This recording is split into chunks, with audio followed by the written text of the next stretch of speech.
want to move into some current things going on in the sport. Big conversation around charters. You were a car owner. I'm sure you have, you stayed on top of what's going on between NASCAR and the teams. And I don't have any skin in the game, right? In this particular situation, I'm not pulling for either side. And there's no benefit to me one way or the other, however it works out. I find it very fascinating to see the sport in this position. I want it to end well. Right. I obviously don't want anything bad to happen that's a stain on our sport. You have been an owner in the series, and you obviously have some close connections to HMS. What do you think is the eventual solution and resolution? Where do you think this is going to go? That's hard to predict, right? As stuff evolves. When I keep talking about evolution, that it's time and it's business and sports now, because of the value of to TV, to streaming, to whatever. Really, live sports is probably the most valuable thing on all of television right now. So as that's evolved and the NFL's gotten bigger, and they're the example. What's the right thing to do?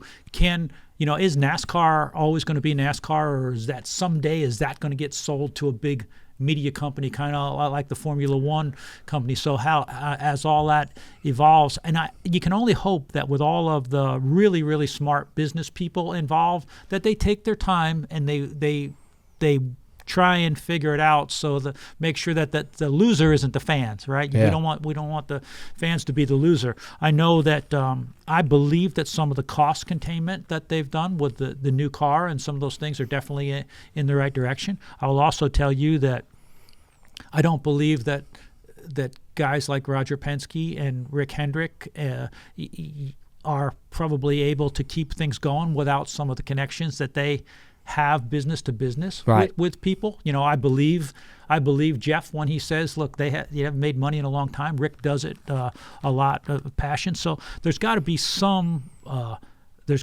business change to make that a viable business, right? Yeah.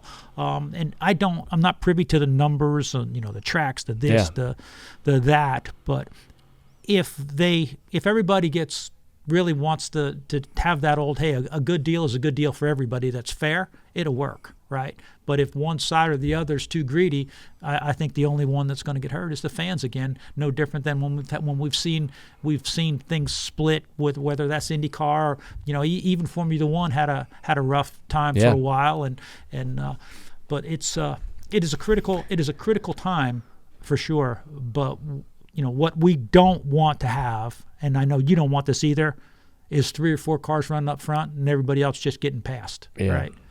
I find it pretty fascinating that, I feel like that a lot of the investors at 2311, having experience in sports outside of NASCAR, came in and they saw this business model and they went, wow, this is different.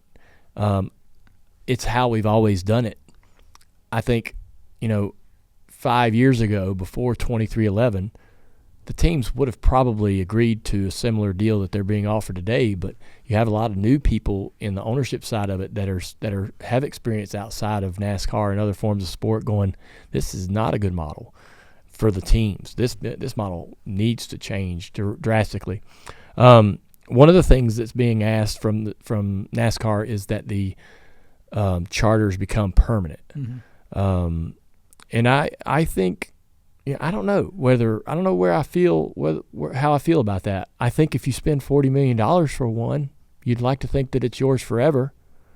You being an owner and thinking, imagining what it would have been like to have had the charters back then, all that investment that you made to start your team with Dodge, wouldn't you want that charter to be yours? Yeah, I would. When I look at it, and we talk about 2311 coming in, and even all the way back to when Rob Kaufman and those people come in.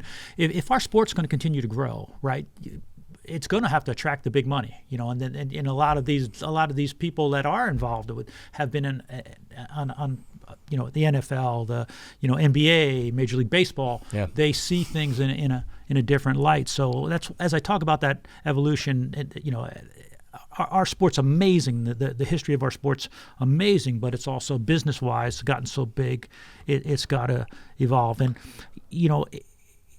if you are looking at the most successful, okay, if the NFL's the big, here in America, that's the big dog, right? Those franchises are permanent. I agree. When you look at Formula One, which is right now the most successful form of motorsports in the world, those franchises are permanent. So I feel like at some point NASCAR's got to say, all right, we've got back to 43 permanent franchises, and this is where they're at. Yeah. I hope, the one thing that's tough for me to understand, though, when I look at it, and this isn't really a NASCAR or a team position, but the charter's selling for $40 million, right? They just... Damn, I should have hung on to my team. Yeah. I could have bought charters for $2 million just a few years ago from BK Racing. They were available for anyone. So with the increase in value, what's wrong with the business model if the value in the charter's going up so much? It makes me feel like that there is some value. There is some, if it can sell for $40 million, this isn't a worthless, thing to own. No, it's definitely not. And again, I don't have all of the numbers, but nor do I. I'm just sitting here and say, okay, look, I get you, but I look at it like, man, it's got this nice condo in Florida, and it's got some equity in it now, and you're like, man, I should sell that, but if I sell it, then I can't buy another one. So now, in the end, that charter really only has value if you're going to borrow against it or if you're going to sell it. Yeah. Right. So, but the business model of keeping your team in place, suppose, so you're not taking a couple $1 million a year or out of your own pocket. I think that has something that's got to be looked at. But again, not knowing what the true numbers are, unless those guys will come in here and open up their books, I don't know that we'll ever know. There needs to be, all right, for a person like myself, is it okay that the charters will become, you can always, anyone can walk in this door and say, look, man, you had your chance. You blew it, right? You didn't get in when it was affordable, right? It's no longer affordable for me. Now, it is affordable for, a guy who makes hundreds of millions and billions of dollars, right? So is that the market for the car owner that we have going forward? The billionaires, the multimillionaires that are going to, be able to afford to buy that charter. So someone like me who's raced in this sport forever, the door and the opportunity to go through that door and become a full-time competitor in the Cup Series seems to have disappeared. So I can only get in unless if I buy a $40 million charter.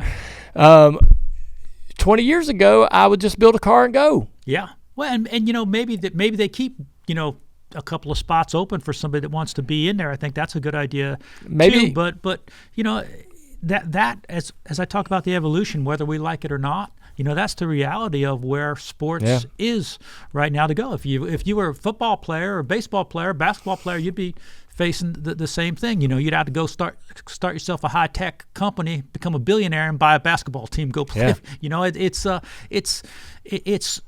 It's unfortunate, but it is the reality of where the evolution of the upper games are. I think that